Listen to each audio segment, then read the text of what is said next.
Te damos la bienvenida a un nuevo audio de la hora silenciosa de Palabra de Vida, donde líderes alrededor del mundo compartirán con nosotros.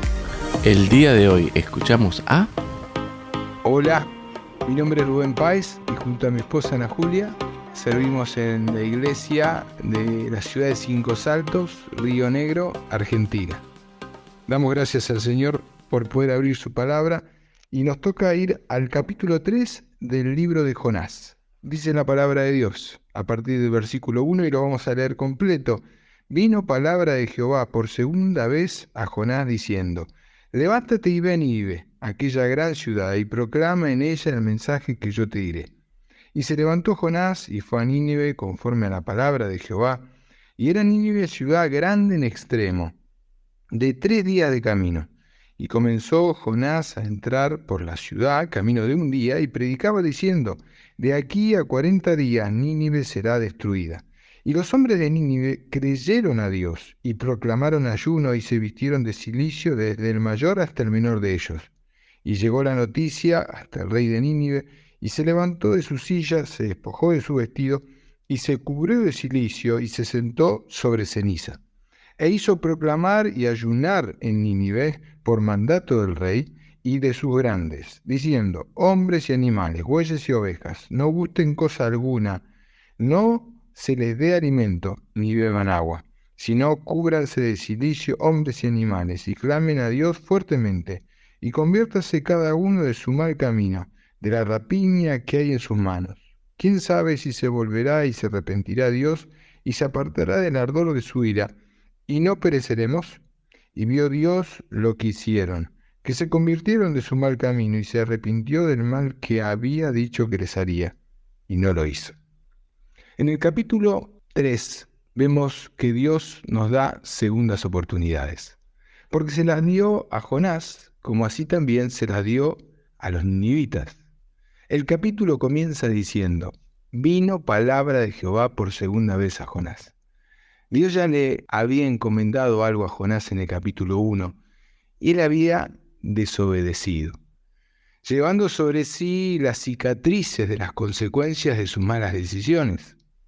Los comentaristas dicen que los jugos gástricos del pez deben haber dejado un gran daño en la piel de Jonás. Pero ahora fue diferente. Ahora él atiende a la voz de Dios y actúa en consecuencia. No podemos decir que estuviera feliz de lo que estaba haciendo, pero sí que fue obediente a la voz de Dios y actuó según lo que Dios le pedía. Muchas veces que nosotros no entendemos lo que Dios quiere, por qué Dios permite ciertas cosas en nuestra vida, pero tenemos que saber que no se trata de entender, sino de obedecer. No se trata de lo que a mí me gusta, de lo que a mí me parece, de lo que yo quiero, sino que tengo que obedecer porque se trata de lo que Dios quiere y de su gloria. Cuando uno está perdido, lejos de Dios, condenado a una eternidad sin Él, perdido en el infierno, y cree en Cristo, alcanzando la vida eterna, no es todo color de rosas y felicidad constante, sino que por el contrario se dan luchas, conflictos, diversas pruebas en la vida, en las cuales yo tengo que comenzar a mirar a Jesús, sabiendo que aunque no parece feliz lo que estoy viviendo, igual puedo tener gozo en mi vida, porque Dios tiene un propósito superior. Es por eso que en el caso de Jonás, él obedece y comienza a anunciar el mensaje hacia el pueblo ninivita, el cual, fíjense, escucha con atención lo que este profeta pregona y atiende al mensaje, manifestando su arrepentimiento con ayuno y con un acto de duelo, degradación y arrepentimiento, como era el vestirse con cilicio y echarse sobre sí cenizas. El cilicio era una vestimenta áspera y que generaba picazón, algo incómodo, que lo ponía a uno en una situación poco feliz y más bien alerta, como también la ceniza, que es algo que genera picazón, incomodidad, y no le permite a uno sentirse de una manera confortable o cómoda, sino que por el contrario, lo deja a uno en alerta. El pueblo completo se arrepiente y Dios tiene misericordia de ellos, dándoles una segunda oportunidad, permitiendo que ellos continúen con vida, que no sean destruidos. Fíjense lo que dice el versículo 5, y los hombres de Nínive creyeron a Dios. Sin duda que la palabra de Dios llegó a la vida en estas personas en pleno auge de un imperio que se estaba desarrollando, en el medio de una ciudad fortificada, confiados en la seguridad que tenían por el poder militar y el progreso económico que la ciudad estaba teniendo en su época. Por eso uno pudiera pensar que sus oídos estarían ensordecidos por la confianza en sí mismo o cegados sus ojos por la vanagloria que podría llegar a sentir, dado que el apogeo en el cual estaban y disfrutaban los haría sentirse de esa manera. Pero por el contrario, el texto bíblico nos señala que ante el anuncio del mensaje los ninivitas creyeron a Dios. Y qué interesante es el hecho de una letra en el texto bíblico, dado que nos señala que creyeron a Dios.